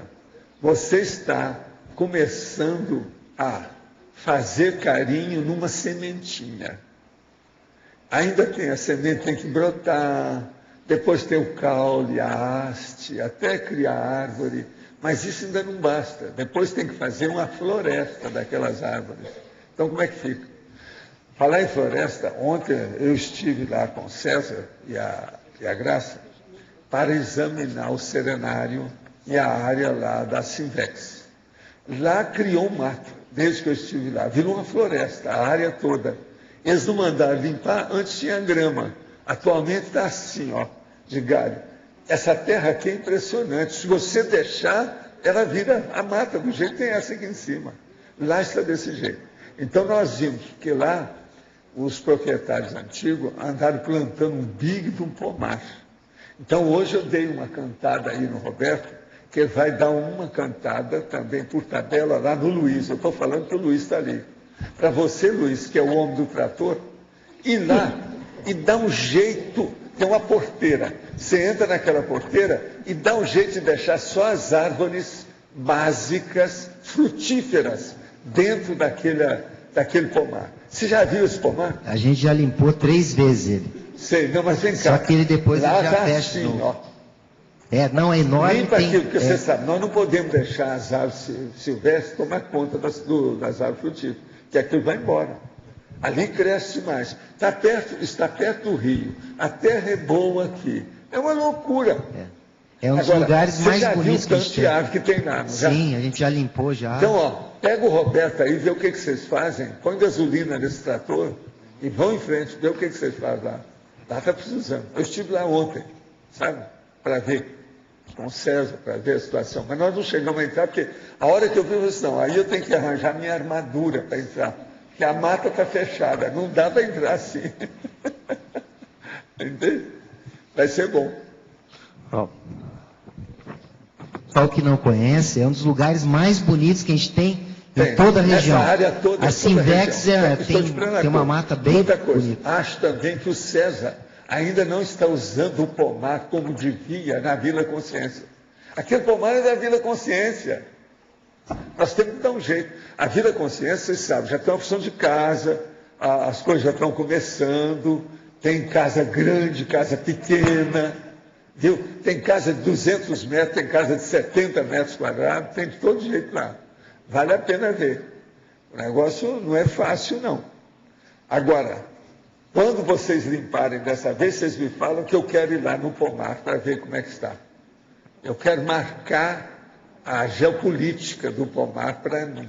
Quer saber onde é que tem a fruta tal, isso assim, assim, que aí eu olho pelo horário lá, que tem um calendário que o Roberto fez. Quando é que tem? Conforme o mês, então é esse. Eu vou lá calado. Professor. Vou fazer roubo, igual que na infância, que a gente ia roubar manga na casa da dona lá. Entende? Professor, o pessoal está se organizando agora na reunião de sábado, já foi falado sobre isso, se o Luiz puder ajudar. Já tem, o pessoal está se organizando para fazer essa limpeza geral já. A hora que fizer a limpeza, muito rápido, vocês me falam que eu quero pedir aqui para a turma visitar o pomar. Vale a pena ver. Gente, esse pomar ainda não foi usado, gente que devia, vocês ficaram só para vocês. Eu acho que o Roberto escondeu as frutas lá com ele, ficou quieto, não falou nada para ninguém. Para quem não conhece... Quantas árvores tem lá? Vocês já fizeram o levantamento? São muitas árvores, não é? O negócio é grande. Tem muita coisa ali dentro. Só de limão e de laranja, não sei o que é mais, é uma loucura. Tem um laranjal enorme lá dentro. Cheio de ver isso. Agora, no meio do mato ali, você custa ver que tem uma laranjinha de pendurada no meio daquele monte de galho, aquela coisa toda. É demais. Vai ser feito. Então, vocês limpam lá e vocês me falam, tá certo? Para quem não conhece, também quiser visitar, na entrada do campus de infecciologia, logo à esquerda. À esquerda tem uma porteira daquelas de filme do faroeste. Sabe, caindo aos pedaços. Também será melhorado. Então a pessoa já vai ver. Não, a porteira é igualzinha de Minas, de Goiás. É bem daquele jeito mesmo. É a porteira, entende? Não, é aquela porteira do meu amigo. Você sabe da história do meu amigo, né? O meu amigo é o seguinte, ele tinha uma fazenda na Mateira. Mateira é uma cidade do sul de Goiás. Então ele saía do sul de Goiás e ia para o Triângulo Mineiro com o carro dele, geralmente o carro do ano. Ele era fazendeiro, tinha muito dinheiro, muita cabeça de gado, aquele negócio todo na fazenda da Mateira. Então ele saía com a senhora dele. A senhora dele, eu só vou falar o nome dela. Dele eu não vou falar, porque eu acho que ele ainda está até vivo. Mas ela já passou. Então o nome dela era Elza, uma pessoa muito boa. Então o que se passa? Ele saía com a Elza e da Mateira para o Triângulo. Chegava num ponto, tinha que parar, porque a porteira estava fechada. A Elza então descia do carro, ele ficava lá, ela ia, abria a porteira, passava o carro, ela encostava. Agora, numa dessas, ele vinha para Uberaba, lá da Mateira, quando chega lá pelas tantas, ele vira e fala assim, gente, a Elza não vinha comigo? E ele sozinho lá dentro. A Elza não vinha comigo? Mas que coisa! Ela não saiu comigo? E começou a pensar. Aí ele parou o carro e falou assim, eu acho que eu deixei a Elza para trás. Numa das porteiras, ele deixou. Então, uma hora e tanto depois que ele fez o retorno, chega lá e a Elza está numa pedra, sentada assim. De modo que isso é que abria porteira em Minas Gerais e Goiás. Está entendendo? Eu estou falando para vocês que esse caso tudo aconteceu. Eu conheci muito essas personalidades. Uma outra coisa, ele dirigiu muitas vezes levando eu, minha mãe, Chico Xavier, de Uberaba para o Rio de Janeiro, para São Paulo. E geralmente era nunca. Agora a gente ficava de olho. Mas ele ficou tão concentrado que numa das histórias ele passou e deixou a Elza, nem pensou mais naquilo. Hora depois, mais de hora, ele falou. É que ele lembrou, aí tinha que voltar tudo. Agora ele falou assim, me deu uma pena danada, minha mulher. A hora que eu chego, ela está segurando o queixo, assim, sentada numa pedra. Professor, deixa eu só aproveitar que o senhor falou da Sinvex e convidar o pessoal que não conhece, J. Vasconcelos, as pessoas que não conhecem, a visitar o campus. Deixa eu explicar como é que está. O laboratório do Serenário está sendo construído, já está com a parte de infraestrutura praticamente toda pronta. Mais alguns meses vamos entrar na parte interna para concluir e poder abrir para todos da comunidade. E outra coisa, aquela marca que tem lá perto dele tem as árvores mais antigas aqui. Sim. Ali é capaz de ter árvore de 100 anos. E outra coisa, são um monumento, né? Tem árvore lá que é uma loucura. Aquilo equivale a um edifício de 16 andares por aí. É enorme. Tem áreas muito grandes ali. Vale a pena conhecer. Vale a pena ver. É importante também conhecer o pessoal que não conhece, se puder, inclusive entrar na página da Sinvex, www.asinvex.org, e conhecer um pouco a proposta, qual é a ideia dos jovens de trazer a conscienciologia, né? Propor maneiras assentadas de interação com a sociedade, qual é a ideia para os jovens intermissivistas, conhecer um pouco a proposta em si da Sinvex, o pessoal que fez curso intermissivo. Tá aí o convite, se vocês quiserem inclusive conhecer, logo logo a gente vai estar limpando e abrindo realmente nota, né, com nota 10 no campus, e também aceitamos doações, estamos precisando inclusive, quem se sentir afinizado, quiser ajudar, vai ser muito bom porque vai impactar no futuro de todo mundo, de todos nós. Obrigada. Muito bem. Bom, página 17, no item 13, o primeiro da primeira sequência, você fala da produção multidimensional. Aí tem a ver as técnicas proexológicas e tem a obra multidimensional. Você pode falar mais sobre essa condição da obra multidimensional? A obra multidimensional é aquela que envolve, por exemplo, o CMP da pessoa, o ciclo multiexistencial pessoal. E, ao mesmo tempo, também, aquilo que envolve a cápsula do tempo, ou seja, é o autorrevezamento dele entrosado em diversas existências consecutivas. Então, essa obra aí vai dar repercussão dentro do processo da ficha evolutiva pessoal da pessoa. Agora, tudo que diz respeito ao processo extrafísico tem relação com isso. Então, por exemplo, para a psicoteca, a paraprocedenciologia pessoal, o processo das centrais extrafísicas, o problema da pessoa ver se ela chegou a um nível de domínio de uma OFIEX. Então, isso tudo vai ter relação com esse processo. E isso tem relação também com as mudanças do círculo de relações daquela consciência com as outras. Então, é preciso ver em que nível que a pessoa está, o que é que se passa com ela, como é que é a relação, o saldo da ficha. Mas isso tudo tem sua razão. Você entendeu, né? Agora, tem mais coisas extrafísicas que a pessoa tem que levar em consideração, aí no caso, né? Por exemplo, esse ciclo de relações que você tem é baseado em quê? É um nível de assistência, como mini peça dentro de um maximecanismo multiassistencial. Qual é o seu papel? Você apita em quê?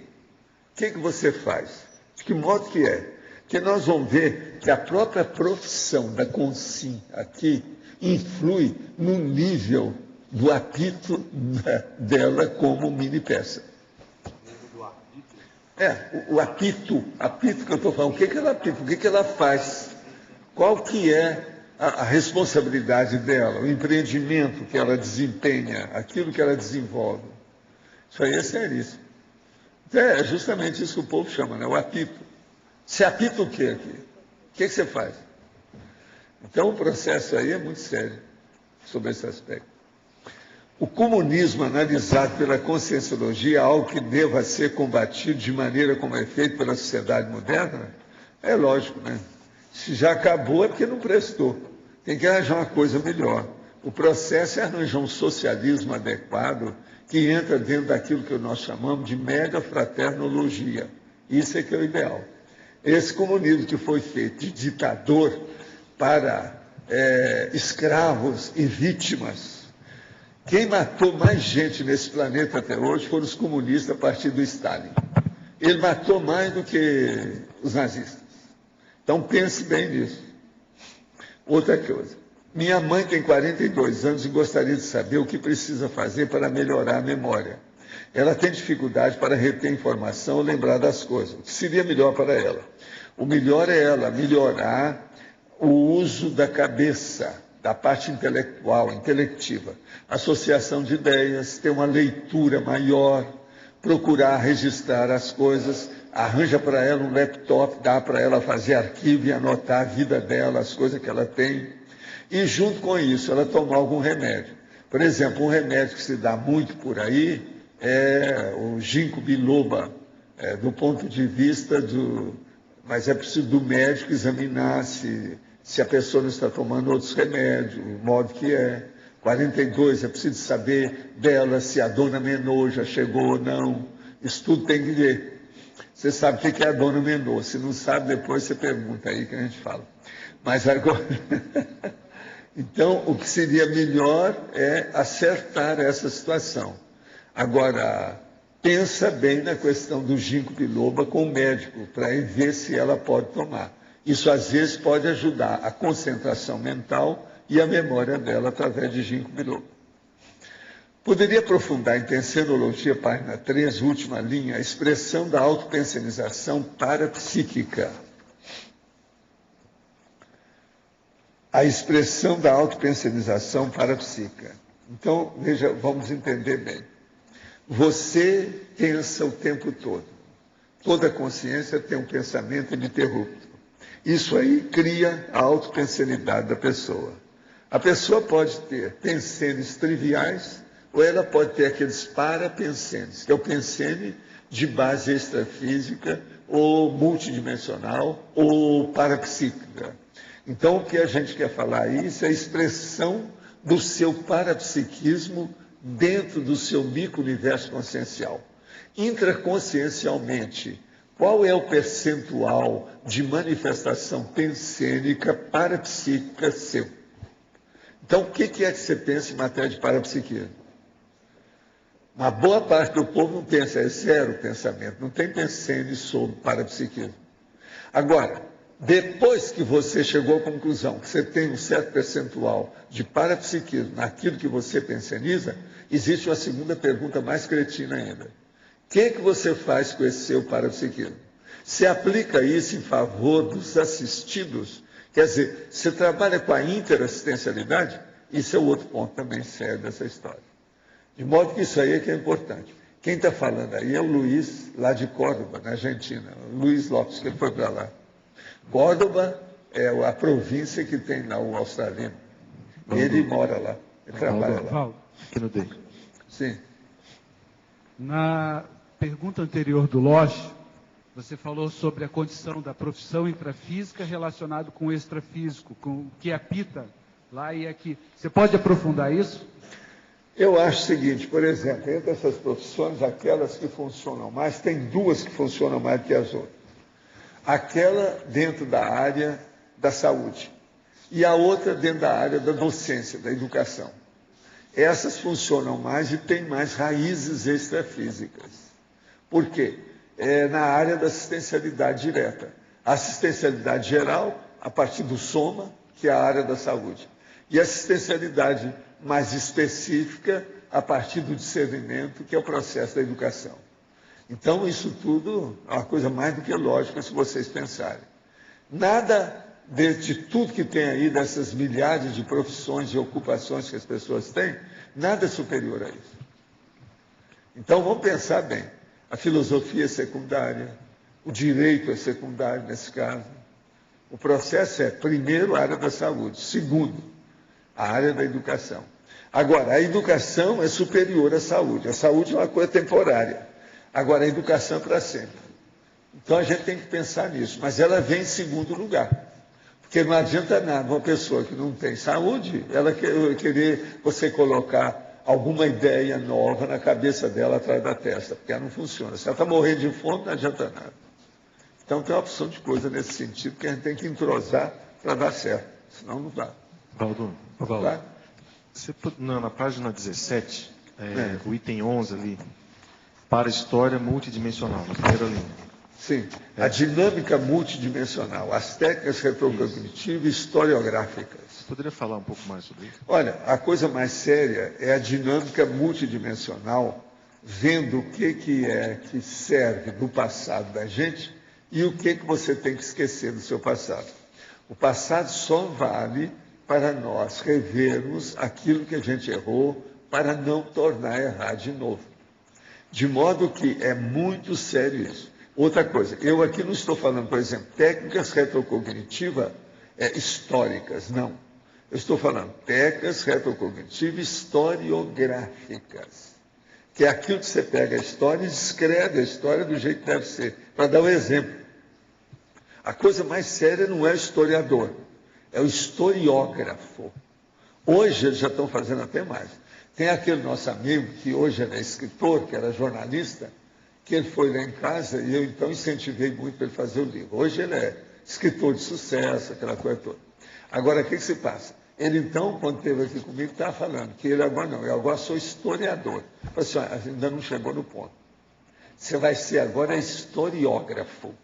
Muda tudo isso, que é outra condição muito diferente.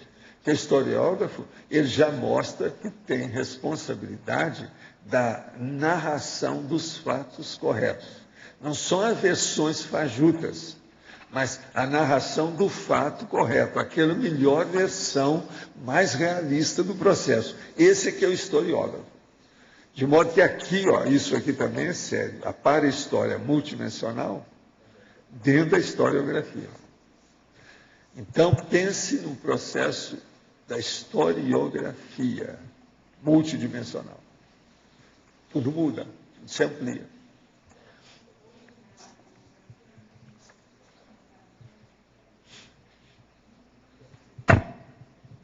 O professor Vieira, Gustavo Vieira, falava um dos itens, né?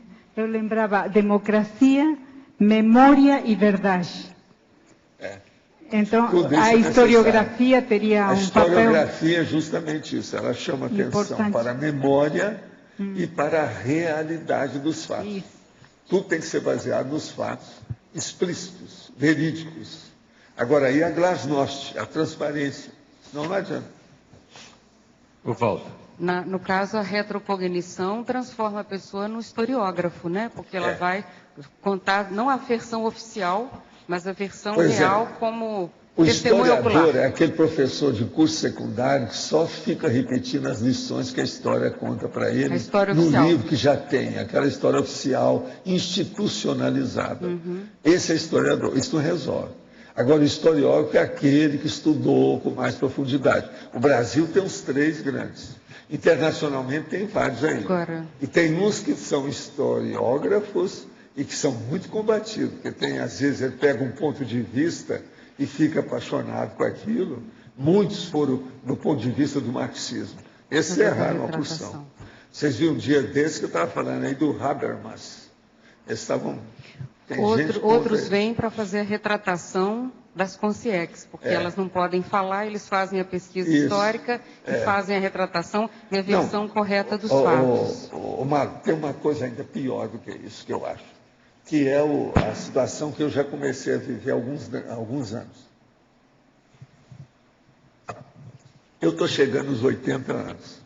Então, como eu comecei minha vida muito cedo, e fui até precoce numa opção de coisa, aquele negócio de ter estudado por causa da minha mãe ser professora e eu ter tido um preceptor. Eu tive um preceptor que não era igual o príncipe lá da Inglaterra, que eu trouxe, mas tinha. E 2 anos. E outra coisa, um cara bravo, daqueles que só faltava ter palmatória na mão. Mas ele tinha tudo. Agora, o que se passa? Isso então me colocou numa condição que uma boa parte, todo mundo com quem eu trabalhava, todo mundo era mais velho que eu, 20 anos, 30 anos. Esse povo todo já morreu. Então, eu comecei a ficar como o último dos moicanos. Eu quero lembrar das coisas, quero saber, às vezes não tem mais plateia, interlocutor. Você está entendendo? Mas também é um perigo. É assim, então, que eu comecei a entender os outros. Porque você pode inventar uma opção de coisa e falar que foi o fulano que falou. Isso é um perigo. Isso é um perigo. Então, eu fico olhando. Se a gente vivo aqui para falar uma história que tem só 70 anos, já começou a ter problema, pensa bem esses caras quando vou falar de uma história de 5 séculos, de 10 séculos, de 20 séculos. Eu fico horrorizado com essa situação. Por isso, eu vou conversar com a minha irmã, que é mais velha do que eu, 12 anos. Agora, na terça-feira, vai completar 91 anos. E ela está muito lúcida. Então, eu começo a falar, Ruth, isso assim, aquele negócio, você lembra do cara? Como é que é esse aí que eu quero lembrar? Como é que é? Às vezes ela lembra mais do que eu, porque era da época dela, era mais velha do que eu. Então, são essas pessoas que eu desejaria ver, mas por tudo. Se vai falar comigo, já devia ter 110, 120 anos aqui, a maioria já vai embora. Então, veja na história, isso é uma experiência que eu estou tendo nessa vida que eu não tive antes aí. É um processo vivido, é um fato. Então, você tem que estar vendo com calma. Hoje, por exemplo, eu estava fazendo essa relação de 150 vivências parapsíquicas e estava tentando colocar a data. Os anos é muito difícil saber. Mas uma porção eu consegui colocar. Entende? Colocar mais ou menos o problema do período. Fazer a cronologia da coisa, do jeito que precisava. Alguns eu tenho. Agora, tem uns que eu não sei exatamente o ano, mas eu sei, por exemplo, o lustro. Entre 5 anos eu sei. Foi mais ou menos nessa época aqui que aconteceu por causa daquilo. Porque eu não tem certas coisas que eu não gravei. Valdo, a pesquisa... Não dá para gravar tudo que você tem. Para gravar tudo tinha que ter um negócio full time, igual aquelas câmeras que ficam na rua. Entende? Agora, tinha que seguir você, aonde você vai. Então, o negócio era armar um negócio no ombro e aquilo fica em cima da pessoa. Aonde ela for, ela vai com aquilo. Aí é capaz de fazer uma gravação adequada. Tem o foco sem isso, eu não vejo saída para gravar nada. Valdo, a pesquisa da personalidade consecutiva e da ressoma coletiva vai permitir também uma revisão histórica que nunca teve antes, né? Vai. Porque vai ser totalmente novidade a história contada pelas testemunhas vivenciais. As retificações daqui para frente vão ser cada vez mais comuns. Isso. Retificações históricas. Isso é inevitável. Pelo seguinte, escrever de novo. Nas minhas retrocognições, algumas que eu confio muito mais em mim do que aquilo que eu vejo na história. Tem coisa que você não vê nada lá. Então, há muita omissão. Só o processo de estar faltando alguma coisa, de ter alguma omissão, que às vezes é séria, isso é importantíssimo. Conta umas coisinhas aí pra gente, Paulo. Eu aqui, ó. Conta umas coisas aí pra gente. Não, por exemplo, aquele meu negócio. Eu tive mais de uma retrocognição, então consegui localizar e ver direitinho que era o Egito. Agora, fui procurar tudo que eu estava vendo, algumas coisas eu vi na história que está falando lá do Egito. Mas o essencial daquela experiência com o negócio todo não tem parte alguma. Fui conversar com egiptólogo, fui conversar com um colecionador de material do Egito, gente séria que estava no Brasil, alemão que veio aqui, tudo para eu ver se achava aquilo. Não tem nada. Agora veja, isso quanto tempo? Esse negócio é muito antes dessa nossa, do calendário gregoriano. Muito antes disso. Agora, o que é que eu vi? Primeira coisa, havia uma espécie assim de um caixão feito de pedra, você está entendendo? De laje, muito bem feito, que você entrava lá e no pôr do sol você tinha que sair de lá e aparecer lá fora. Agora, eles achavam que no pôr do sol é que aparecia. Agora, veja, hoje eles estudam o negócio da xeroftalmia, que entra às 6 horas da tarde, mais ou menos, a sua vista altera. Ela muda, não é a mesma coisa. A medicina já estuda isso há quanto tempo? Então, eu comecei a estudar. Veja, outra coisa, 6 horas da tarde é a hora da Ave Maria. É a hora que muita gente fica perturbado, é a hora que eles fazem assistência. Agora, veja, os egípcios já tinham visto isso. Era a hora que tinha que aparecer lá na iniciação. Eu participei daquilo. Agora, o que se passa? Tinha um negócio grande, como se fosse um estádio lá dentro, o caixão ficava lá dentro e tinha um povo que acertava você para você ficar lá dentro. O caixão tinha os buracos para você respirar, só. Agora, até para levantar aquilo era difícil. Você ficava encerrado ali como se fosse um cadáver. E você, naquele horário exato, tinha uma turma, assim, uma espécie de reunião, tipo ferradura, e você aparecia no meio. Alguma coisa sua tinha que aparecer ali e mostrar que era você. Agora, veja, isso no crepúsculo, que é mais ou menos 6 horas da tarde, por aí, crepúsculo. A coisa esquisita. Por que é que não tem nada disso?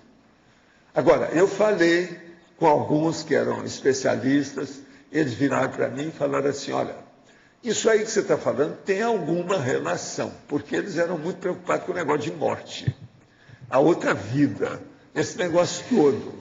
E outra coisa, negócio de você falar que tinha uma caixa de mármore, quer dizer, de pedra, é também uma coisa normal, porque as pirâmides todas foram feitas desse jeito.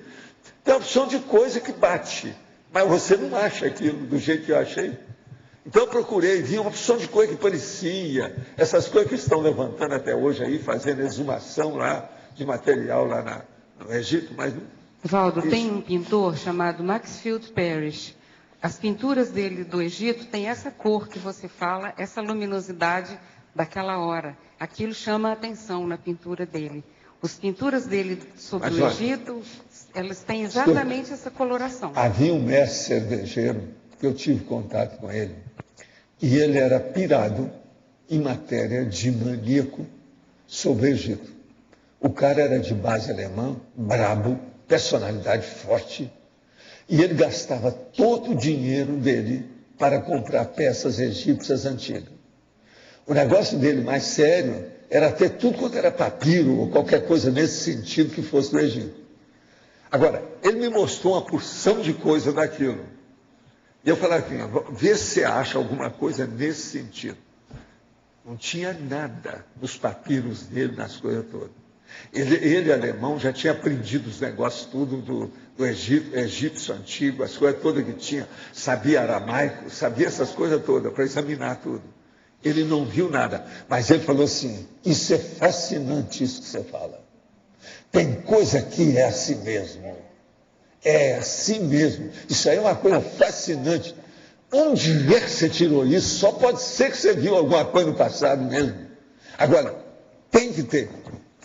Isso é ele. Durante uma boa temporada, ele gostava de conversar comigo, sabe? Agora, eu evitava de falar com ele, porque quando tinha que ir, eu tinha que ir para o escritório dele.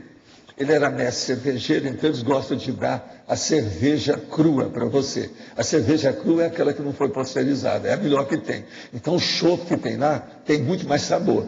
Se eu fosse lá, tinha que tomar o choppinho. Alguma coisa tinha que tomar com ele, porque senão era um desfeita, um desaforo. Então eu evitava de falar com ele. Então eu falava com ele, não, eu só vou conversar com você junto dos seus papiros. Eu disse, mas Valdo, eu trouxe tudo para cá. Eu quebrei a cara, não adiantou nada, estava tudo lá com ele. Então ele levava para a fábrica, porque o mestre cervejeiro tem uma sala especial no meio da fábrica, sabe como é que é? E ali ele tem um conduto feito por torneira. E lá da torneirinha cai o chopp, sem pasteurização. Esse é o melhor que tem. O povo que aprecia isso sabe que é o cru. Mas eles não podem vender uma coisa dessa. É só o mestre cervejeiro que sabe disso e os visitantes dele, os convidados dele, que podem tomar aquilo. Entende como é que é? Professor, sim. Aqui no B, eu fui sorteado com a simpósio da democracia direta e desde essa semana eu só fiquei sabendo no domingo, já fazem 2 semanas que eu fui sorteado, e essa semana eu senti repercussões energéticas e mais contato assim, com a equipe extrafísica, eu entendi assim, pelo menos. E veio um insight assim, quinta-feira, antes de vir para cá, eu vim na sexta, eu tive um insight de uma pergunta, você é senhor da sua evolução? E na sexta eles falaram um pouco sobre isso, de que a democracia direta seria a população tomando as decisões da própria evolução. Então eu queria saber assim, eu estou me sentindo muito bem, fui sorteado, fiquei super contente. E queria saber como que eu posso fazer para manter esse nível assim. Eu tive algumas respostas, mas eu queria que o senhor ampliasse. Pensar na assistência, investir na pesquisologia, assumir o intermissivo, algumas ideias assim me vieram. Eu queria saber o que Pega a enciclopédia que tem lá, sabe, um disquetezinho, uma coisinha lá, um CD-ROM. Você olha lá tudo que diz respeito sobre politicologia e olha democracia. Isso vai te dar uma série de condições, porque vai ter a relação com a interassistencialidade. Você vai ver o que você pode fazer dentro desse contexto. Agora, outra pergunta que eu tenho uns colegas lá de Florianópolis, nós estamos investindo no EV, assim, então a gente está fazendo essas técnicas dos 20 EVs diários.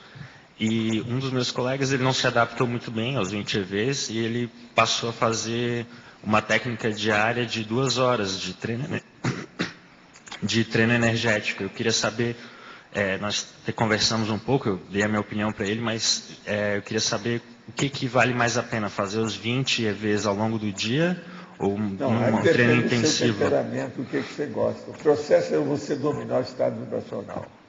Te vira, se mexa, beba um pouco de água fria e vai em frente. Sempre vai ajudar, é por aí. Bom. Gente, eu vou fazer aquela minha pergunta.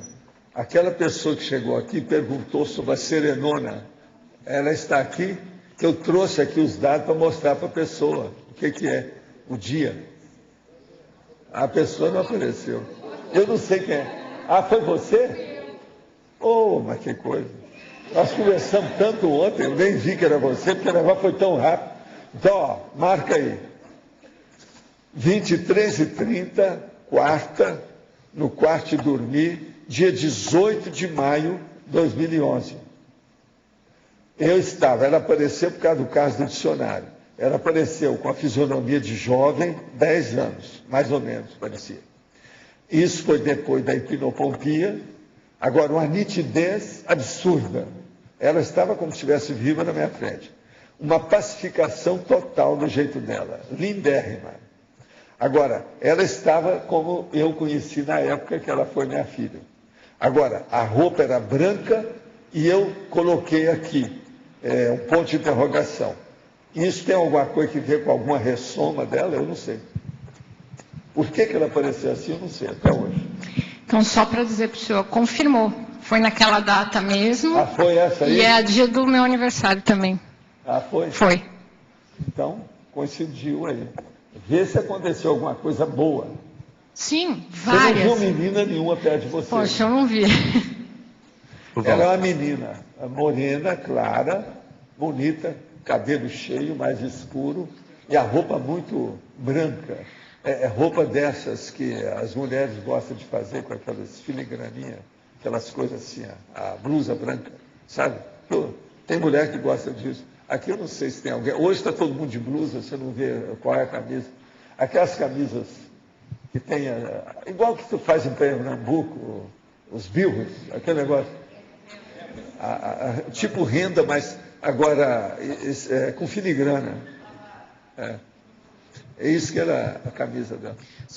Voltando lá sobre saúde e educação, me ajuda aqui uma coisa. Olha só, a gente tem saúde e educação. Só que o soma, ele é uma espécie de educação da consciência, de psicossoma, né? Então o cérebro, ele é uma forma para a gente reeducar a evolução, né? Então, nesse sentido, a gente pode falar que a saúde é uma forma de ajudar a pessoa a usar bem essa educação que é uma vida. Sem saúde, não adianta nada falar em educação. Sim, mas o que eu quero dizer é o seguinte, que no fundo, quando você está ajudando a pessoa a ter saúde, você está promovendo a educação dela, você está fazendo o cérebro dela funcionar. Mas agora o processo todo é o seguinte, a educação tem que começar pela saúde. Vê se me entende. Claro. E sem saúde não há educação. Senão... Como é que fica? Agora, falar em saúde, você parece que está mais bochechudo. Será que isso é saúde? Parece que você está mais sadio atualmente. Você aumentou um pouco sua resistência? Digamos que é a resistência ao ar, né? Faz a temporada que eu não via, ele está mais, não está? A resistência ao ar aumentou. O senhor poderia falar um pouco sobre a importância do nome intrafísico na ProEx? Essa escolha também é programada no intermissivo? Importante do nome intrafísico? Não. Visto que no meu caso, meus pais relatavam que o meu nome foi escolhido no 6º mês de gestação, devido a uma projeção que ambos tiveram na mesma noite, onde eu apareci e falava como eu devia me chamar. E ressaltava o quanto isso era importante. Sendo assim, eles acataram o meu pedido. Hoje percebo que no dia a dia o meu nome ajuda muito nos trabalhos assistenciais que realiza, sendo mais uma ferramenta. Sim, o seu nome é sugestivo, é bonito. Está de acordo com aquilo que você faz de assistência. Eu não vou falar seu nome aí, mas é uma pessoa conhecida nossa. Tem um nome bonito. Agora outro. Na multidimensiologia, de que são feitas as cidades extrafísicas? São feitas também de psicossoma? O psicossoma é feito de energia imanente ou consciencial? Olha, é bom você sair do corpo e ver isso por você. é a parasubstância extrafísica. Essas coisas existem, o negócio é muito sério. Por isso nós falamos intrafísico e extrafísico. Pensa bem. Aí o troço é muito difícil da gente analisar isso. Eu teria que ter uma aula com a filipina, a veronesa, e vai mostrar para ele o que é a substancialização ou parasubstancialização extrafísica. Como é que faz, por exemplo, um holopensene?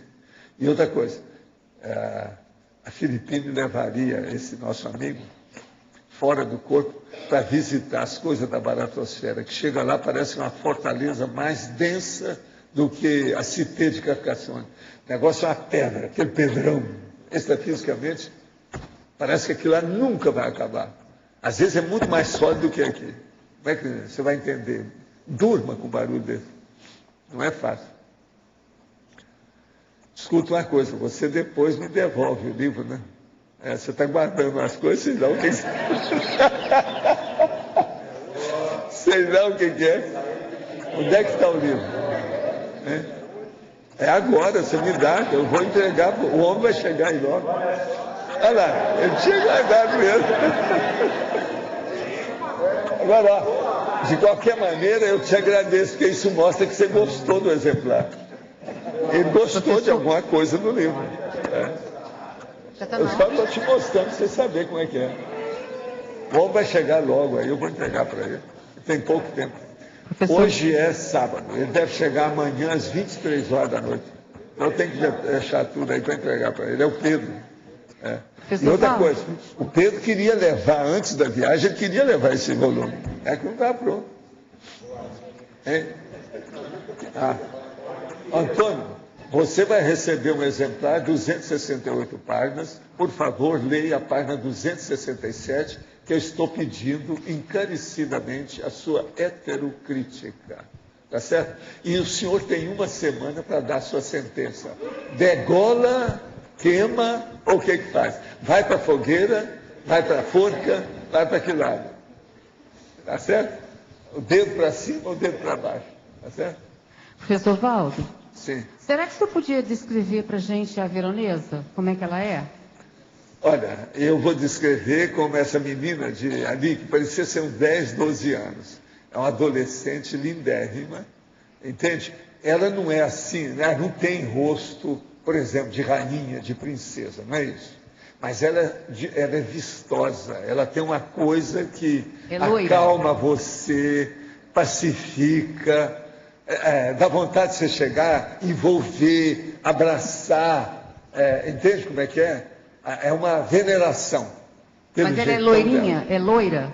Não, ela é mais a morena, clara. Vamos dizer, o jeito que ela apareceu agora, o cabelo dela mais, não escuro igual o seu, mas mais castanho, entende? Agora, mais ou menos 10 a 12 anos, o rosto é mais comprido, não é rosto redondo nem nada não, é mais comprido. Ela já era assim, toda vez que ela apareceu, entende? Agora, muito bem feitinha, ela é vistosa. Você sabe que uma mulher vistosa é melhor que uma mulher bonita, né? A mulher fechativa, que fecha o comércio, é a vistosa. Porque ela tem que ter uma coisa de dentro, que é aquilo que o povão chama de borogodó. Borogodó é o charme. Se o charme desponta e vem para a pele, ela fica vistosa. É assim que é a mulher. Entende? Esses são os meus estudos internacionais de cosmiatria. Você tem que estudar o processo, a teoria da beleza, a estética, a esteticologia. Tudo isso eu estudei. Eu fiz curso dessas coisas. Eu estudei em Hollywood para ver justamente isso. Lá, então, eu fui estudar produção, maquiagem, essa coisa toda. Eu aprendi isso tudo. Professor Valdo, essa que o senhor descreveu é a monja, não é isso? Hein? Essa pessoa que o senhor descreveu é a monja? Sim, mas monja. É a monja que apareceu para mim nessa quarta-feira que eu falei aqui, professor, como criança. Não, mas eu queria... Mas eu acho que ela estava querendo saber da veronesa. Veronesa. Ela está querendo saber a veronesa? Então, a veronesa é o seguinte, a veronesa, você tem que olhar na história e vai olhar uma santa da igreja que se chama Filipine. Filipine, é o nome dela, é a santa. Agora, essa santa, ela que cuidava de educação. Então, a educação da igreja, essa dona foi uma das que tiveram mais ideia. A Veronesa, uma das idas dela foi. Por sinal, está aqui. As energias aí. Você sente energia? Escuta só, olha aqui, ó, pensa isso. Ó. Isso é dela, ó. Está passando através de mim, não sou eu, isso é dela. É aquilo que os americanos chamam canal. É o canal, estou canalizando o negócio, é só isso. Ó. Agora, ó, é muita energia, não adianta você falar, porque aí já mudou tudo, já está outra coisa, já estou na Dimenera há muito tempo. Entende? Você está sentindo alguma coisa? Agora, isso é ela. Ela é especialista. Eu tinha falado nela antes, né, para ajudar não sei quem, é por causa disso. Agora, o nome dela é Filipine. Procura aí nos processos do santo da igreja que você vai ver quem é. E ela cuidava de educação. Não tem erro. Você vai ver a cara dela, o jeito que ela é. Ela parece mais ou menos daquele jeito, mas remoçada, bonita. Ela é bonita. É uma mulher italiana bonita, daquelas bonitas, melhor do que Sofia Loren, entende? Pelo jeitão dela, a cara. A Sofia Loren era assim um pouco gritante, olhão grande, boca grande, tudo grandão. Ela não, ela é bem feitinha, você está entendendo, a Filipine? Olha que você vê, parece santa mesmo, santa da igreja, a Filipine. Isso aí é um processo da pessoa procurar. Lá embaixo tem, é só procurar. Se você, uma hora, falar lá com a Cris, segunda-feira, vai lá e fala com a Cris de manhã, que a Cris mostra para você. Segunda-feira a Cris já está aí. Entende? Que hoje estão dando SCP-2 lá em Curitiba, né? Ela está com o Pedro lá, dando o curso. Ela não está aí hoje. Ela só vem no domingo à noite, muita noite. Sim. Você falou da Veronesa, né? Agora, a Aragonesa, eu faço uma confusão com algumas personalidades. Não, essa Aragonesa é outra pessoa. Essa é aquela dona que foi feita como santa, porque o marido e o povo tudo perseguia ela, porque ela estava socorrendo os outros. Então ela guardava os alimentos para levar no avental dela. E colhia as coisas, inclusive frutas, essas coisas, para dar para o povo. Na hora, então, que eles foram atrás dela, falaram assim, não, você está acusada que você está levando as coisas, está tudo errado. Na hora que, falou assim, abre esse avental. Eles iam ver que tinha lá comida, fruta, a opção de coisa que ela levava, que eram os alimentos, suprimento para o povo. A hora que ela fez assim, apareceu aquele monte de flor no avental. Então, foi um milagre. E a dona, eles não puderam fazer nada com ela. A dona tinha efeito físico. Essa era... materializava os processos. Aquilo ali foi uma materialização. Pô, interessante. Dizem que esse fato tudo é real mesmo, é coisa que está acontecendo. Agora, Valdo, no livro Nosso Lar, tem a veneranda. Sim. Tá. Ela tem alguma relação com alguma personalidade do passado, a veneranda? Não, tem coisa aí, mas a gente não sabe quem é, não. Ali tem muita conversa. Agora, a veneranda, ela tem um aspecto importante, aquela personalidade. O que equivale àquele nome que eles deram. Ela era muito madura mesmo, por isso que deram o nome de veneranda. Ela tinha maturidade consciencial de alto nível. E tinha uma grande capacidade, vamos dizer, didática, pedagógica, de ensinar as coisas. Agora, a veneranda hoje, ela tem alguma relação com a conscienciologia? Eu não sei. Eu perdi o contato. Sabe por quê? Algumas daquele povo lá, que era real, que nós sabíamos que existia, eles ressomaram. É tudo por aí, eu não sei. Mas o que você queria? Não, com relação a essa senhora que apareceu... Fala aí, porque senão a gente não escuta, né? Com relação a essa personalidade aí, que na hora que foram verificar se era alimento e apareceu flores, tem uma personagem parece da igreja que não sei se é Santa Isabel, que... Eu não entendi nada. O que é?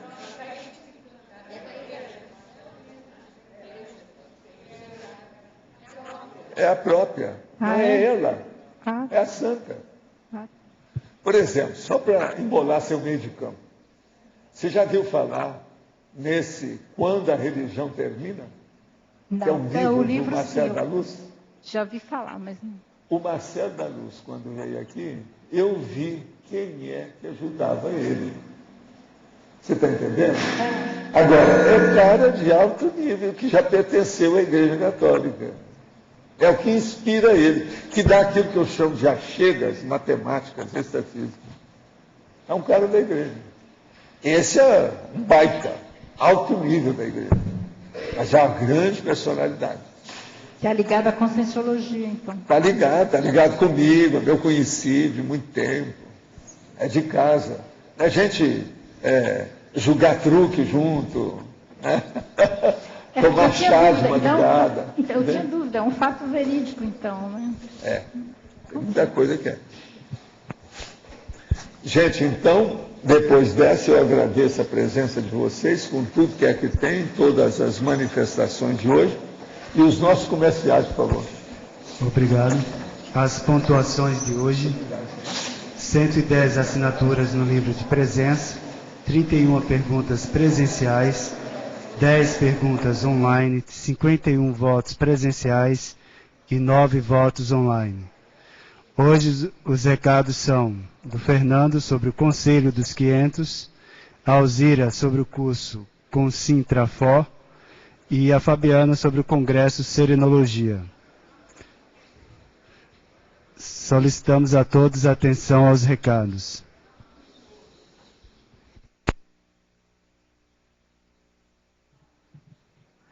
Boa tarde a todos. Em nome da Comissão de Gestão do Conselho dos 500, nós voltamos a reforçar o convite para que todas as pessoas que têm relação com o bairro Cognópolis, com a comunidade aqui, seja morador, proprietário, inquilino, que trabalha aqui, que tenha empresa aqui, tá certo? Que participe amanhã, domingo, às 15 horas, da Assembleia Geral, que ocorrerá no Campus do Discernimento. Nós temos assuntos importantes a serem tratados de interesse de toda a comunidade.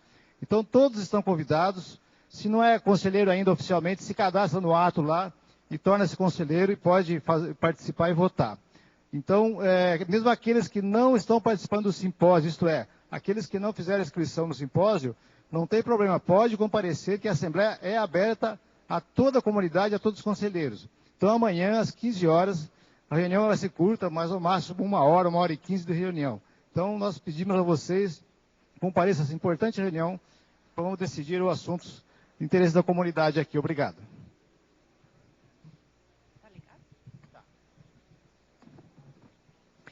Boa tarde.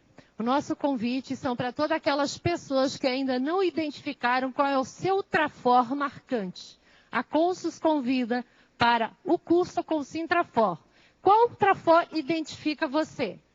Os objetivos do curso: identificação e explicitação do Trafor pessoal marcante, a para-identidade intermissiva, a autoconscientização da responsabilidade evolutiva e a assunção do Trafor explícito da consciência. Esse curso será ministrado nos dias 1, 2 e 3 de julho, começando sexta-feira à noite, sábado o dia inteiro parando somente para a tertúlia e domingo até o meio-dia. Maiores informações e as inscrições podem ser feitas na recepção do CAEC. Obrigada. Pessoal, boa tarde novamente. Nós comentamos agora há pouco na tertúlia de hoje sobre o Serenário, o Laboratório Serenário, qual eu convidei a todos vocês para conhecer. A Sinvex convida a todos vocês para conhecerem esse laboratório mais de pertinho, já está com a infraestrutura praticamente pronta, entrando agora na parte de reboco, assentamento de parte elétrica e todos os demais detalhes. Logo, logo estará aberto, funcionando aqui para todos nós. E, diante disso, nós também gostaríamos de aproveitar o ensejo para convidar a todos, obrigada, para convidar a todos para participar do Congresso Internacional de Serenologia e o 9º Congresso Internacional de Inversão Existencial, que estarão ocorrendo juntos de 23 a 26 de junho de 2011. Esses dois congressos ocorrerão na Cognópolis Pedra Azul, lá no Espírito Santo. Vocês sabem que lá na área C já existem 3 serenários construídos. Então é de lá que nós estamos trazendo a experiência para trazer aqui para todos nós. Para quem não conhece o laboratório, entre na página da Asinvex, www.asinvex.org. Para quem também não conhece, procure se integrar das propostas da inversão existencial e do que esses jovens da Asinvex procuram trazer aqui para nós. Então, reforçando uma vez mais o convite para o Congresso 23 e 26 de junho. daqui a algumas semanas. Obrigada.